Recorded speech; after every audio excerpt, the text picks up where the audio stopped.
Kenapa tiba-tiba berubah sekarang? Ini mengalami kemacetan, Bapak Ibu mengalami kemacetan hari ini, tapi kami pastikan macet 5 tahun ke depan.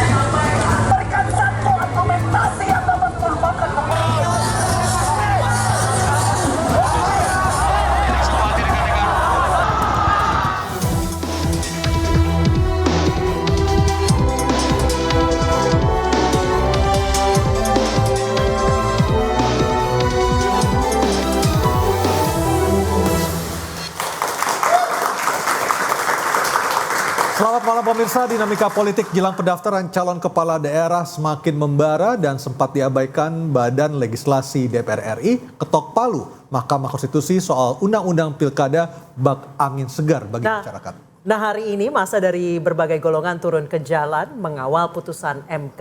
Revisi Undang-Undang Pilkada batal disahkan oleh DPR RI. Demokrasi negeri kini diuji. Akankah koalisi parpol berubah lalu muncul banyak calon kepala daerah atau hanya ada koalisi raksasa dan calon tunggal di mana-mana? Bersama saya Anisha Dasuki Dan saya Aryo Ardi. Inilah interupsi sah Pilkada 2024 ikut putusan MK. Dan pemirsa sudah ada 4 narasumber yang akan membahas putusan terhangat yang baru sekitar belum sampai 1 jam yang lalu. Ya.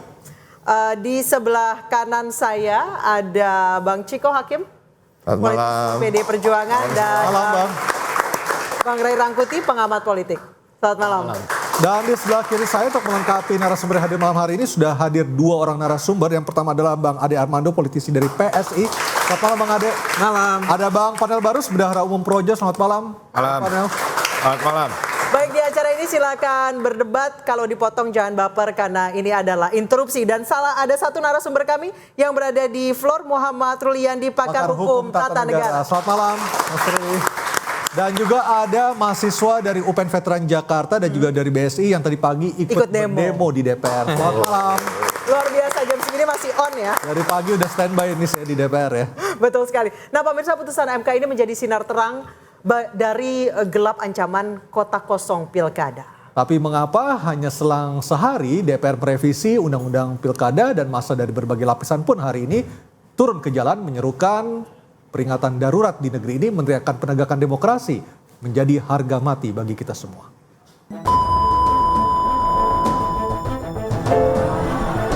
Bahwa demokrasi di Indonesia telah mati.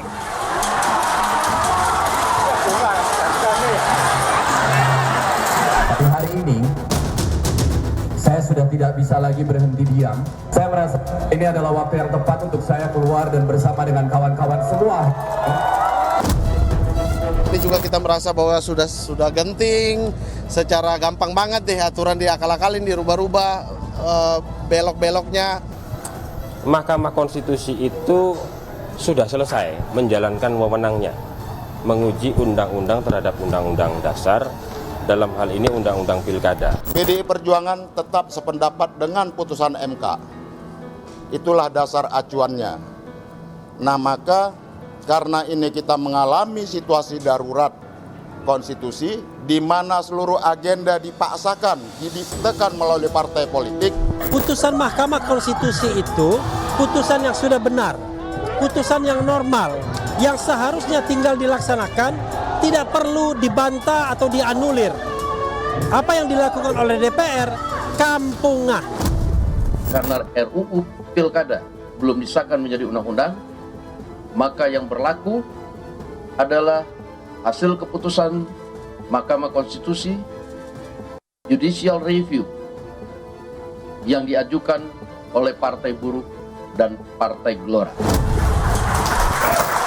Jelang pendaftaran Pilkada serentak pada hari Selasa 27 Agustus nanti, rupanya dinamika politik ini berubah tiap detik, tiap menit ya Aryo. Ya, Dan tadi beberapa saat yang lalu Pak Dasko sudah mengatakan DPR akan merujuk pada hasil MK, putusan MK beberapa hari lalu. Artinya pemilu 2024 akan merujuk pada hasil putusan MK beberapa hari lalu. Saya mau ke Bang Ray Rangkuti dulu. Beberapa saat setelah Pak Dasko mengumumkan hal itu di DPR, Bang Ray, muncul pertanyaan di grup WA. Pertanyaannya adalah apakah pernyataan Pak Dasko ini mempunyai kekuatan hukum yang bisa dipertanggungjawabkan, mengingat sebelumnya keputusan DPR untuk merevisi putusan MK itu dilakukan di rapat balik.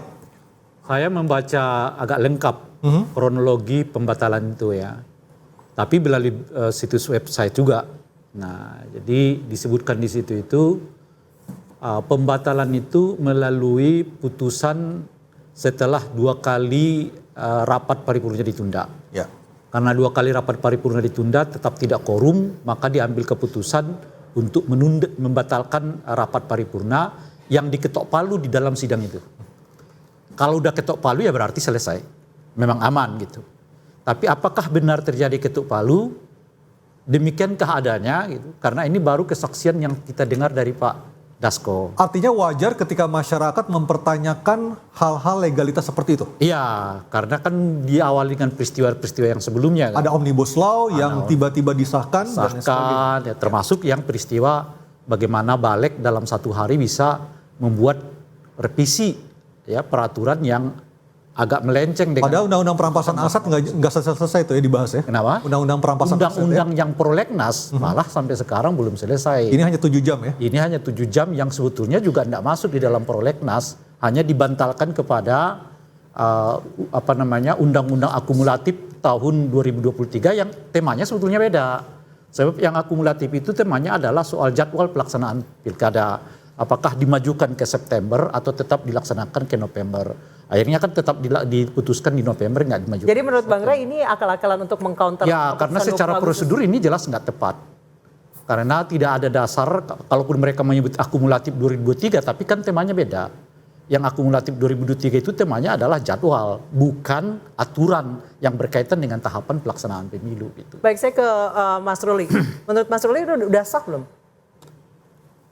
Jadi pada saat mengumumkan soal undang-undang pemilu itu dalam forum Balik, sementara tadi Sufmi Dasko mengumumkannya sendiri melalui konferensi pers. Begini, sepanjang itu belum disahkan, ya ini kan masih berproses. Kita tahu sejak bulan November 2023 itu sudah mulai ada kesepakatan RUU Pilkada itu adalah inisiatif DPR. Dibahaslah itu November, Desember, Januari, kemudian masuk ke Agustus. Ya. Tapi kan 2 hari yang lalu, ya Balik sudah melakukan keputusan yang akan ditindaklanjuti dalam paripurna hari ini. Nah, sepanjang itu belum ada keputusan, ya kan? Secara de facto, ya, secara hukum juga, sebetulnya secara mewakili merepresentasi itu, Pak Wakil Ketua DPR juga dianggap bahwa proses ini memang belum selesai. Karena ada statement juga kan yang kita lihat, sepanjang itu belum disahkan dan itu masuk pada tahapan pendaftaran tanggal 27, berarti ya kan hukum mengatakan DPR akan merujuk kepada putusan MK. Iya. Itu perkembangan terakhir. Iya. Ya. Terlepas dari itu apakah diselesaikan paripurna atau enggak, ya itu merupakan ranahnya DPR. Karena mereka terikat dengan peraturan tatib ya nomor 1 tahun 2020. Ada aturan-aturan yang harus diselesaikan. Nah, jadi menurut saya ya secara hukum memang hari ini kalau tidak ada tindak lanjut rapat-rapat pengambilan keputusan, ya berarti selesai sampai di sini. Itu dari proses yang berjalan di DPR. Saya kira itu. Bang Ciko, ada kekhawatiran nanti tiba-tiba disahkan lagi saat tidak ada masa mengepung Senayan? Saya rasa masyarakat juga udah belajar ya dari hal-hal itu ya. Tapi gini loh, saya nggak mau juga mengerdilkan terkait dengan putusan MK 60 dan 70 ini selalu orang mengatakan mengaitkannya dengan PDI Perjuangan, mengaitkannya dengan Pilkada DKI Jakarta. Enggak, ini buat semua partai kok. Yang gugat itu Partai Gelora dan Partai Garuda dan 2 mahasiswa dari Universitas Partai Buruh. Partai Buruh juga. Nah, intinya ini artinya semua partai sedang bersukaria sebenarnya. Mungkin ada yang secara terang-terangan, ada yang dalam hati karena nggak enak sama patronnya ya. Tetapi ini justru akan kembalikan demokrasi kita ke jalur yang sehat. Demokrasi itu hakikatnya apa sih? Demokrasi itu kan tentang keberagaman pilihan. Nah, sementara akhir-akhir ini ada keberagaman pilihan dikebiri oleh beberapa kelompok, sehingga untuk memajukan satu calon dan kemudian maju untuk melawan kota kosong misalnya, atau maju melawan calon yang disebut calon boneka. Kita ngomong apa adanya. Ini yang terjadi sekarang. Nah, yang disayangkan adalah satu hal terkait dengan kota kosong. Saya ingin menjelaskan dulu supaya masyarakat tahu. Kota kosong itu memang ada dalam undang-undang kita dan diperbolehkan. Tetapi yang paling baik adalah kota kosong ketika itu terjadi secara alamiah. Di berbagai daerah, PDI Perjuangan juga ada potensi untuk melawan kota kosong. Seperti di Jawa Tengah, di Bangka Belitung. Kita jujur aja. Tetapi apa? Karena calon-calon kita di sana, memang surveinya itu 80%. Hampir udah tidak bisa dikalahkan. Tidak ada tokoh yang berani maju. Tidak ada partai politik yang mau mengusung calon. Dan partai politik itu tanpa diminta berbondong-bondong mengatakan, udah kita dukung Anda saja. Nah, ini yang sebenarnya kenapa kota kosong diperbolehkan. Karena takut nanti kalau nggak ada calon lagi seperti ini akan tidak terjadi pemilu. Nah, tetapi di berbagai daerah, kalau kita bicara DKI Jakarta misalnya, Pak Ridwan Kamil ini kan di urutan ketiga di survei. Dan urutan ketiganya jauh terpaut, jauh dari urutan keduanya. Single digit ya? Iya, single digit, di 8%. Nah, Pak Ahok 20, Pak Anies 30-an. Nah, artinya apa? Artinya kalau kita bicara soal survei itu potret keinginan dan harapan masyarakat. Survei itu bisa juga diartikan, if the election is held today, itu yang akan dipilih. Kira-kira begitu. Nah, ini dicoba untuk tidak dilakukan sehingga memajukan calon yang sebenarnya bukan mayoritas yang menginginkan gitu. Nah, ini artinya apa? Saya tidak mengatakan soal Ridwan Kamil hanya sebagai contoh ya, tapi ini terjadi di daerah-daerah dan saya yakin, tadi saya ulangi, partai-partai politik sedang bersukaria, tapi ada yang terang-terangan, ada yang dalam hati. Oke.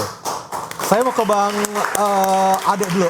Bang Ade, dengan putusan DPR malam hari ini dari Pak Dasko tadi, apakah akan mengubah lagi strategi dari Kimplas termasuk PSI di dalamnya?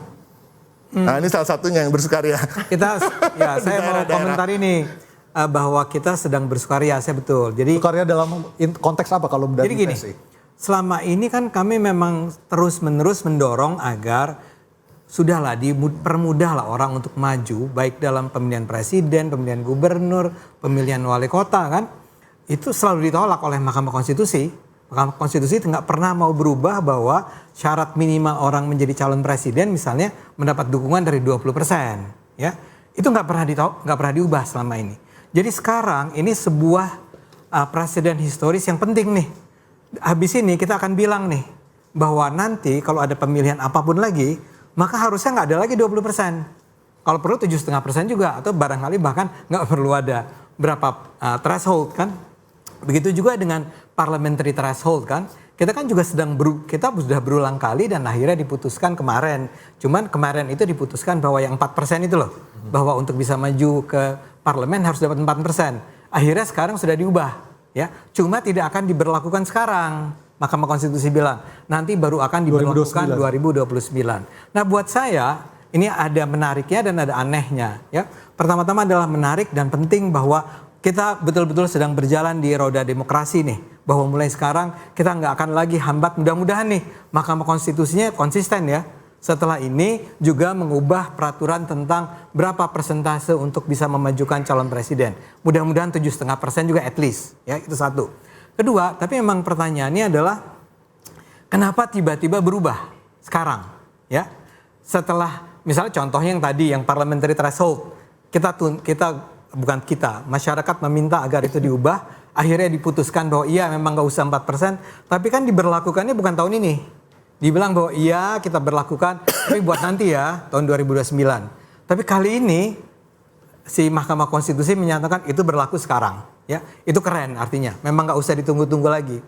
Tapi kemudian satu hal yang barangkali teman-teman perlu ketahui juga adalah, saya juga setelah baca di media kan, Partai Gelora itu komplain. Sebetulnya mereka tidak pernah meminta agar diturunkan. Tetapi kan yang gugat Gelora Bang Ade. Justru itu. Ini kan menarik nih. Pertanyaannya kan gini. Judul beritanya kalau nggak salah yang diminta apa, yang dikasih apa oleh Mahkamah Konstitusi. Yang diminta oleh Partai Gelora itu adalah partai-partai yang nggak masuk ke parlemen, jadi yang nggak masuk ke DPRD, berhak juga dong mengajukan calon pakai suara dia yang sebetulnya memang nggak cukup buat masuk ke DPR, itu bisa dipakai untuk mendukung calon tertentu. Yang dia minta itu loh, diminta oleh Gelora.